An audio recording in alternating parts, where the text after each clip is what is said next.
તારીખ 20 જૂનના રોજ ફરિયાદીએ ફરિયાદ આપેલી કે ગઈ નવેમ્બર 2024માં તેમના પિતાશ્રીના ઘરે તેમના કુળદેવીનું વિધિ અનુષ્ઠાન હોય, જે વિધિ કરવા માટે ભુવાજી નરેશ ચૌહાણ આવેલા હોય.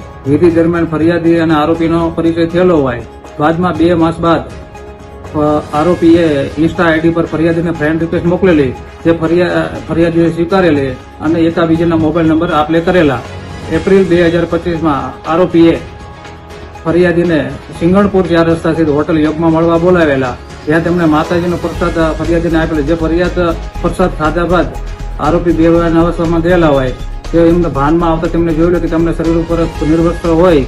એ બાબતે ફરિયાદીએ આરોપીને પૂછતા આરોપીએ ધમકી આપેલી કે અગર તમે કોઈને આ બાબતે વાત કરશો તો હું તમારા ન્યૂડ ફોટો વિડીયો વાયરલ કરી દઈશ.